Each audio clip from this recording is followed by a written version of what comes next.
शेतकरी मित्रांनो, बऱ्याच भागामध्ये त्या ठिकाणी खूप प्रमाणात पाऊस सुरू झाला आहे. बऱ्याच भागामध्ये पेरणीला सुरुवात झालेली आहे.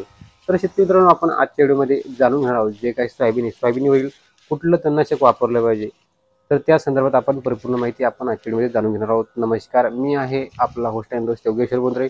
तुम्हा सर्वांचं पुन्हा एकदा आपल्या बोंद्रे ॲग्रीटेकमध्ये खूप खूप स्वागत आहे. शेतकरी मित्रांनो, आता मार्केटमध्ये त्या ठिकाणी हे जे काय कोर्टेवा ॲग्री सायन्स कंपनीचं स्ट्रॉंग आर्म आलेलं आहे. आता पहिलं डवचं होतं, आता कोर्टेवाचं म्हणजे कंपनी एकच, फक्त त्या कंपनीचं नाव चेंज झालं, ते म्हणजे कोर्टेवा. कोर्टेवाचं स्ट्रॉंग आर्म नावाने एक मार्केटमध्ये औषध उपलब्ध आहे. आता त्याच्यामध्ये डायकोसुलम 84% WDG हा मॉलिक्युल आहे, डायकोसुलम.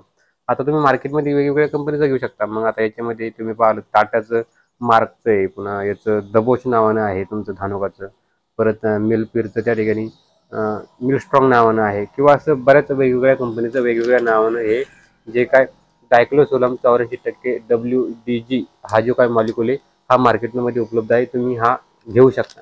आता याचं प्रमाण किती, तर बरेच शेतकरी याचं प्रमाण करताना खूप चुकीचे करतात.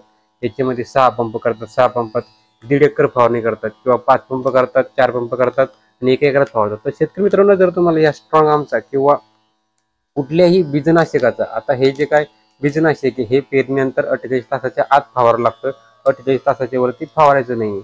आता हे जे काय बीजनाशक आहे, हे बीजनाशक फवारणी करत असताना बरेच शेतकऱ्यांना रिझल्ट मिळत नाही. त्याचं मुख्य कारण काय असतं की जे काही शेतकरी आहेत ते त्या ठिकाणी हे जे काय 12.4 ग्रामची पुडी हे 1 एकरासाठी, व 1 एकरासाठी ते 1 एकरामध्ये किती लिटर पाण्यामध्ये मिक्स करून फवारली गेली पाहिजे, तर हे कमीत कमी 110 ते 150 लिटर पाण्यामध्ये त्या ठिकाणी ही टाकून फवारली गेली पाहिजे. तितकं पाणी 1 एकरामध्ये पडलं पाहिजे, तरच त्या ठिकाणी मला चांगल्या प्रकारचे रिझल्ट मिळत असतात. तर बऱ्याच भागामध्ये काय करतात, 60-70 लिटर पाणी घेतात आणि त्याच्यामध्ये 1 पुडी टाकतात आणि मग फवारतात. त्याच्यामुळे रिझल्ट कमी होतात.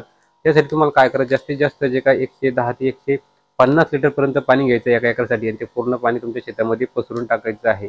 जेणेकरून तुम्हाला जे काही स्ट्रॉंग आर्म असेल, किंवा दबोच असेल, किंवा मार्क असेल, किंवा इतर कुठल्याही कंपनीचा तुम्ही हा जेव्हा डायकोसुलम नावाचा मॉलिक्युल घेतला तर त्याचे तुम्हाला रिझल्ट चांगले पाहायला मिळतील. शेतकरी मित्रांनो, व्हिडिओ कसा वाटला, व्हिडिओ आवडला असेल तर लाईक करा, आणि अशाच शेती संदर्भात परिपूर्ण माहितीसाठी आपलं पेज फॉलो करायला अजिबात विसरू नका. धन्यवाद.